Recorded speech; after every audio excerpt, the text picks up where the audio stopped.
Halo semuanya, makasih masih bersama Bang Hikam di channel Alur Film. Pada cerita Doraemon kali ini kita akan diperlihatkan Shizuka yang pulang sekolah. Tak lama kemudian dia pun melihat Nobita yang sedang memperhatikan sesuatu, dan di sini Shizuka segera menyampirinya. Dan ternyata saat ini Nobita sedang melihat kalau ada seekor anak anjing yang berada di dalam sebuah kardus, dan di sini mereka berpikir kalau ada orang yang pasti telah membuangnya. Tak lama kemudian di sini nampak kalau Suneo pun juga lewat di tempat itu dan melihat apa yang telah terjadi. Akhirnya Nobita dan juga Shizuka pun membawa anjing itu ke taman. Nah, di sini nampak kalau mereka berdua pun masukkan anjing itu ke dalam gorong-gorong untuk melindunginya dari hujan. Dan tak lama kemudian Suneo pun kembali sambil membawa makanan kepada anjing itu, dan terlihat kalau anjing tersebut memakan makanan itu dengan sangatlah lahap. Keesokan harinya kita akan diperlihatkan kalau makanan di anjing itu telah habis. Nah, di sini giliran dari Nobita untuk memberikan anjing itu makan, karena dari kemarin yang memberikan makan hanyalah Suneo dan juga Shizuka. Nah, di sini Nobita yang pulang dia pun ragu apakah dia bisa mendapatkan makanan anjing di rumahnya, karena pasti akan dimarahi oleh ibunya jika dia mengambil makanan di dalam kulkas.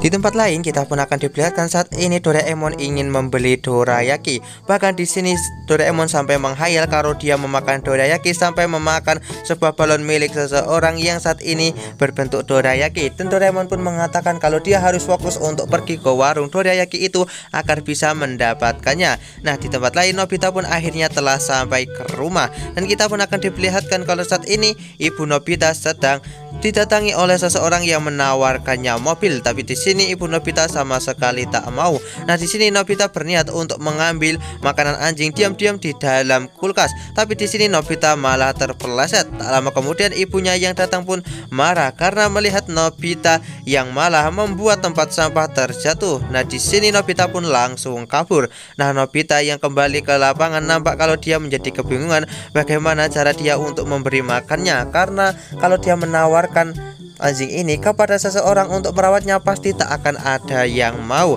Tak lama kemudian Nobita pun bertemu dengan orang tadi yang menawarkan mobil kepada ibunya, dan mereka pun langsung curhat dengan masalah hidup mereka masing-masing. Tak lama kemudian di sini akhirnya Nobita pun meninggalkan anak anjing itu bersama paman itu, karena saat ini dia ingin mencari makan untuknya. Tak lama kemudian kita akan diperlihatkan Doraemon yang akhirnya berhasil memberi dorayaki dan dia berniat untuk memakannya. Tiba-tiba Nobita yang melihat Doraemon langsung mengambil dorayaki itu dan membuat Doraemon kesal dan langsung mengejarnya. Nah, di sini Doraemon yang menemukan Nobita terkejut melihat Nobita ingin memberi anjing itu makanan dorayaki, dan dia pun langsung melarang Nobita untuk melakukan hal itu, karena jika Nobita melakukan hal itu maka akan membuat anjing itu mati. Nah, di sini anjing ataupun hewan lainnya tak bisa untuk memakan makanan seperti ini karena pasti mengandung beberapa bahan yang bisa membuat mereka terbunuh. Akhirnya di sini Nobita lah yang memakan dorayaki itu hingga membuat Doraemon terkejut. Kemudian di sini Nobita pun segera menceritakan apa yang telah terjadi kepada Doraemon. Nah, di sini akhirnya Doraemon pun mengeluarkan sebuah alat untuk membantu Nobita, di mana pistol ini berguna untuk melihat keinginan seseorang, dan mereka berniat untuk mencari seseorang yang saat ini sedang menginginkan anjing agar bisa merawat anjing ini. Tak lama kemudian mereka pun melihat Giant dan segera menggunakan pistol itu kepadanya, dan ternyata saat ini Giant menginginkan sebuah papan pisau. Seketika hal itu membuat Giant terkejut kenapa mereka berdua bisa mengetahui keinginannya. Akhirnya dengan menggunakan pistol itu mereka pun segera mencari orang-orang yang menginginkan anjing. Nah, di sini akhirnya mereka pun menemukan seorang polisi yang menginginkan seekor anjing dan berusaha untuk mengejarnya. Tapi tiba-tiba di sini Pak Polisi pun langsung menghilang. Akhirnya di sini mereka pun memutuskan untuk menggunakan baling-baling bambu dan mencari di seluruh kota orang yang menginginkan seekor anjing. Nah, di sini nampak kalau mereka masih belum bisa menemukannya. Nah, ketika Nobita melihat ada seseorang yang menginginkan mobil, segera membawa membawa orang itu ke paman yang tadi. Nah, di sini akhirnya paman sebelumnya pun bisa menjual mobil yang sebelumnya ia tawarkan. Kemudian di sini akhirnya Nobita dan juga Doraemon pun pergi dan mereka pun melihat kalau ada seseorang yang sedang bersembunyi dan segera menggunakan alat itu untuk mengetahui apa yang ia inginkan, dan ternyata orang itu menginginkan sebuah pistol. Ketika di sini orang itu melihat Nobita dan juga Doraemon, dia pun langsung merebut pistol itu dan menodongkannya kepada polisi yang sedang mengejarnya. Nah, di sini Nobita dan juga Doraemon mengatakan kalau itu bukanlah pistol, dan akhirnya orang itu pun berhasil ditangkap oleh Pak Polisi. Nah, Pak Polisi pun langsung berterima kasih kepada Nobita dan juga Doraemon karena telah membantu kepolisian untuk menangkap penjahat itu. Nah, tak lama kemudian di sini akhirnya orang yang sebelumnya kemalingan oleh para pelaku itu pun langsung datang dan berterima kasih kepada Nobita dan juga Doraemon karena telah berhasil membantu mereka menangkap pelaku pencurian itu. Nah, di sini Nobita pun menggunakan alat itu kepada paman tersebut, dan ternyata paman itu saat ini sedang menginginkan seekor anjing dan bertanya apakah paman saat ini sedang menginginkan anjing, dan paman itu mengatakan kalau dia memang benar-benar menginginkan seekor anjing karena tempat ini benar-benar sangat rawan. Akhirnya mereka pun segera membawa paman itu ke lapangan untuk melihat anak anjing yang mereka temukan sebelumnya. Nah, di sini akhirnya setelah paman itu melihat anjing itu, dia pun berniat untuk merawatnya karena merasa kalau anak anjing ini benar-benar sangat lucu dan juga kuat. Nah, lama kemudian di sini teman-teman pun datang dan melihat kalau saat ini anjing itu pun telah berhasil menemukan majikan barunya. Kemudian cerita Doraemon kali ini pun ditutup dengan kita akan diperlihatkan kalau teman-teman yang bahagia melihat anjing itu yang saat ini telah menemukan majikan barunya dan akan hidup layak. Sekian cerita Doraemon dari admin. Jangan lupa untuk like, share, dan juga subscribe ya. Bye bye.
Bye.